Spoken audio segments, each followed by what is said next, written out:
Sup everyone, so let's just talk about it. 2.7, what did I think? What did my community think? And after seeing for the entire day, what the general community thinks, because let's be honest here, 2.7 isn't revolutionary, it isn't changing anything, it is just giving to us what we were hoping we would have gotten a couple weeks ago. So we're going to touch on everything from the characters to the events to potentially what this leads up to and how maybe Hoyoverse can pull it back and get a big fat W, which to be honest, they haven't seen in quite a while. So with my personal experience with 2.7 is I was pleasantly surprised to how excited I was as to the content. Now, if you guys follow my content, you know I am very picky about what I play and don't play in Genshin Impact, and that is actually one of the ways I keep myself engaged with the game. So people ask, like, Walrus, you're posting a video every single day, and that's because I'm able to do that because I don't force myself to engage with every aspect of Genshin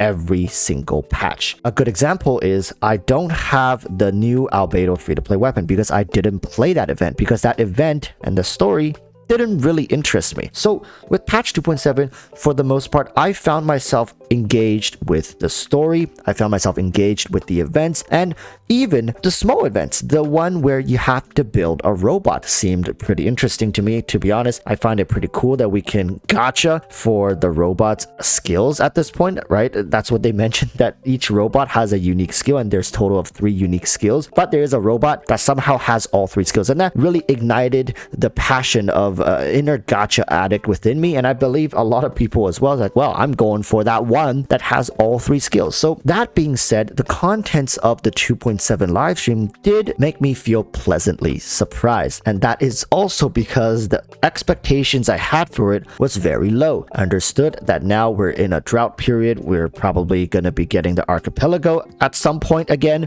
so it's going to be one of those patches. I was not expecting a continuation of the Archon quest. I was not expecting a maybe potential extension of Chasm. I was expecting very mundane events with a new character drop. They're going to bank everything on Yellen and hope that Yellen carries the entire batch, and we'll talk about Yellen and the characters a little later. But right now, with the events being mostly combat centric and incentivizing bringing multiple units, that is exactly my wheelhouse, and that I think for a lot of people, even free-to-plays who have gathered multiple different rosters of characters, should be happy. You're finally able to kind of flex all that grinding for a little bit here. Now for the whales who C6 R5 everything, let's be honest here, they're doing it for themselves at that point.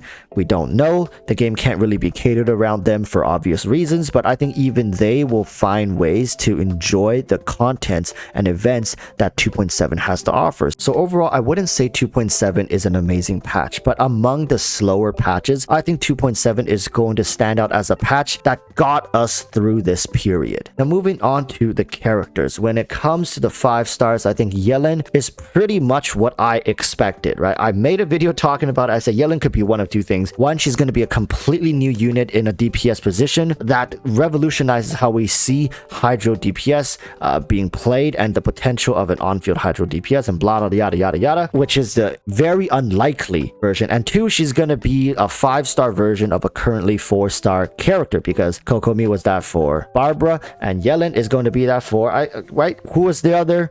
Hydro 4-star, Xingqiu. So turns out I pretty much was right. She is a 5-star version of Xingqiu, but I want to highlight the difference is that Kokomi was a far superior upgrade from Barbara than what Yellen seemed to be for Xingqiu. Granted, Barbara is a free character and Xingqiu is one you have to gacha for. And of course, Xingqiu is also sitting far, far, far higher up on the tier list or usage list or efficiency list. So it's only fair that the gap is going to be smaller. Now, the question here is for everybody, is the gap between Yellen and Xingqiu big enough to justify an either A, upgrade, or B, secondary option? Because I think a lot of people have also been saying that, well, it would be nice to have 2 Xingqius, one you can put in team 1, one you can put in team 2 for the Spiral Abyss. Granted, if you don't care about the Spiral Abyss, Yellen loses a lot of value for you when it comes to utilization and functionality. Granted, if you like her character design, you're pulling regardless.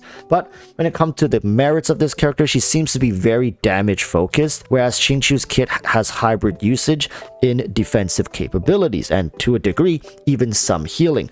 Right now I've been loving my Hu Tao team running with no healers, but instead a double Geo being Albedo and Zhongli, and then a Xingqiu in conjunction with Hu Tao's burst skill is able to keep Hu Tao at a very comfortable level of healing. So I don't know how Yellen is going to provide that for Hu Tao. We probably will have to switch out the teams here a little bit, and depending on how consistent Yellen's hydro application is, which from the live stream looked to be good enough, and right, don't quote me on that, fingers crossed that Yellen will work flawlessly with all these current units that Xingqiu can work with.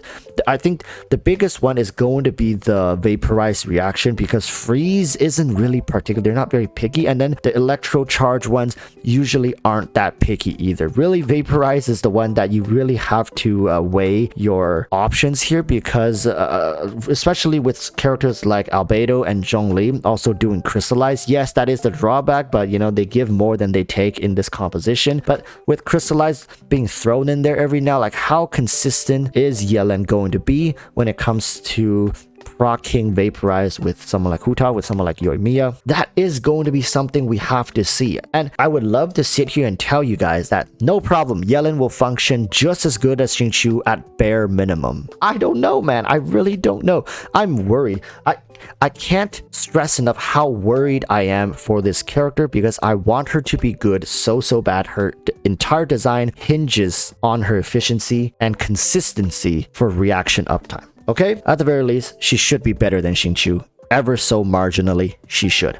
Now let's talk about Kooky. This character is, I think, more interesting and to a degree should be more debated than Yellen, because Kooky scales seemingly off of elemental mastery. However, how far people want to go down that path is going to be questionable depending on how good the value of the scaling is going to be.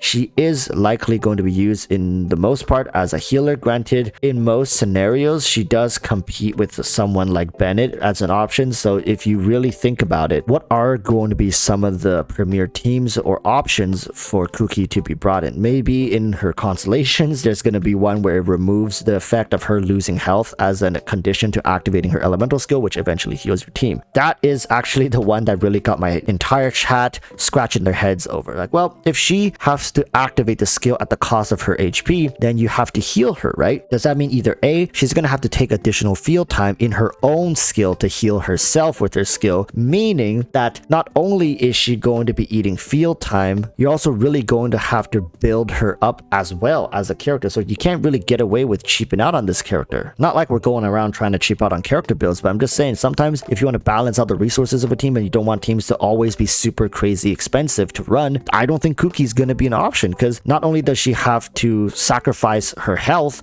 just to heal the rest of her team, she likely is going to have to stay on field for additional durations or bring a separate pseudo healer just to heal your Kooky. It's weird, but I hope HoYoverse has a proper answer for this in her kit that they just didn't show, which is already really bizarre and weird. I hope this character turns out fine, because there are some team options I really would like to see her in, but that's all going to have to wait until we get our hands on this character, which is going to be the latter half of 2.7. Overall, I think 2.7 is going to be an okay patch, nothing too crazy, but it's not going to be a dud really either. And of course, I'm comparing it to other drought period patches. To be honest, I think 2.7 and 2.8 in some people's eyes are going to be debatable. A lot of people, I think, hype up the Golden Archipelago. I really don't know why. I don't think that area is as hype as people make it out to be. Yes, it's definitely an interesting patch, an interesting zone to explore. And granted, we don't even know if it's coming back. I really hope they bring it back, because for the people who have joined the game after the Golden Archipelago, I think it'll be a great experience for them to go back and revisit this area. With all that said, 2.7 is shaping up to be great. I'm kind of worried about Yellen, but I have my fingers crossed that HoYoverse will at least make her better than Max Constellation Xingqiu, or at the very least equal. Then I think this character is going to be okay. I don't think she's going to be cracked beyond belief, best character, hands down, must pull, you know, whatever the hell people were screaming before. But if you want a secondary Xingqiu, you got it. All right, thank you guys for watching. Comment down below what you guys think, and I'll see you guys in tomorrow's live stream where we can go further in depth. If you have any questions, concerns, or if you want to just scream at me, come join us right here on YouTube